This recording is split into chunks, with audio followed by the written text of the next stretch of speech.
Hey guys, I decided to do a quick video about how to write a personification poem. So for this poem, remember if you are having some difficulty with it to just send me an email.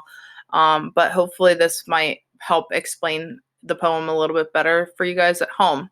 So before we even talk about like poems and poetry at all with this personification poem, you need to know what personification is. So personification is the giving of human qualities to something non-human. I found this little graphic off to the right that I thought would be really helpful for you guys. So again, personification, it's in this first example, it says, I know the clouds aren't people, but they look glum today. So I say they are pouting as I watch the sky turn gray. So as you can see, in this first stanza, it is talking about how the clouds are looking glum. All right, that's a human quality, saying that the clouds are pouting. Again, that's something that clouds don't do. That is something that people do. The second stanza over here says, now the sun is not a person, but I feel its raindrop tears. I say it's crying, and then the sun appears. So to say that the sun has tears, all right, that's what the rain is, and saying the sun is crying, those are qualities that humans would have. So humans would cry, not the sun. So in this particular example, it is personifying how the sun is like acting, I guess I should say, because it's saying that they're crying. Last stanza says, the sun is not a person, but its warmth spreads like a grin. So I say the sun is smiling and the sky cheers up again. To say the sun is smiling, again, the sun does not smile. People smile, so you're giving a human quality to a non-human object. So this example, they're talking about the sun and clouds. Anything could be personified. Any thing that's non-human. It could be an animal, it could be an object, it could be a season. And there's a ton of different examples that you could use for that.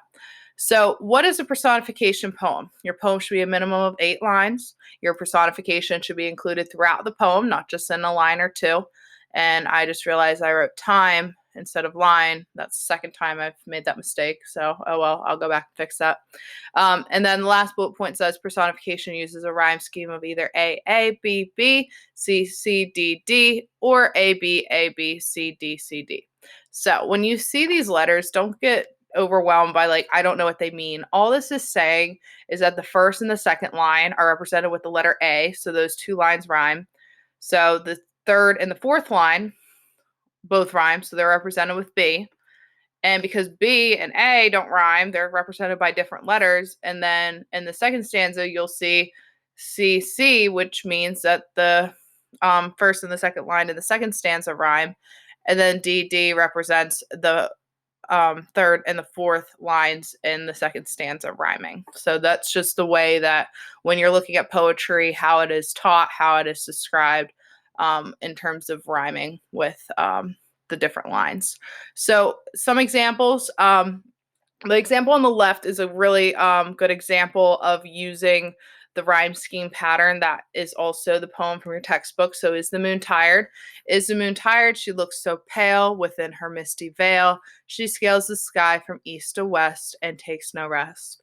So, looking at this first stanza, because remember, a stanza is a group of lines together in a poem. So, if we look at the pattern, we're looking at the last words for each line. So pale, veil, west, rest. If you're looking at this and you're trying to figure out, well, I don't know which lines rhyme, just say them out, the words out loud. So pale, veil. All right, that rhymes. So it must be A. And then west, rest. Those two lines rhyme. So it must be B. So it's A, B.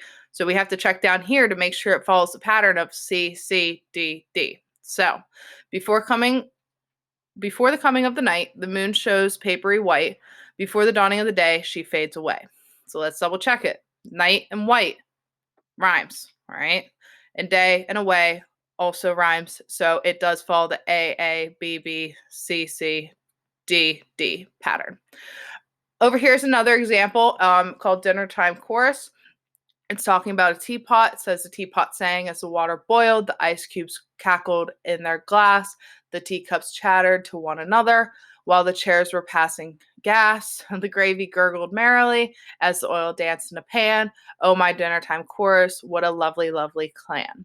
So this example mostly just is there to show you that like you can personify a teapot and ice cubes and teacups, and saying it's a dinner time course, you can tell that all these different components that would be part of a typical dinner time are all like working together as like and giving them like human qualities. All right. So the teapot is not singing.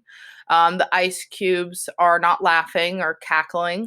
The teacups are not chattering and talking to one another. None of that would actually happen. So you're giving those qualities of singing, cackling and laughing and talking and chattering to objects that are non-human. So that is why it's an example of personification, and that's why that poem works.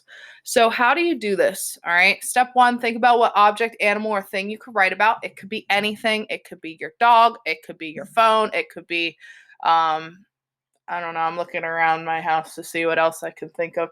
A candle. It could be a computer. It could be a season. Say you're like, I really like how the flowers are blooming. I want to write about spring. It could be anything.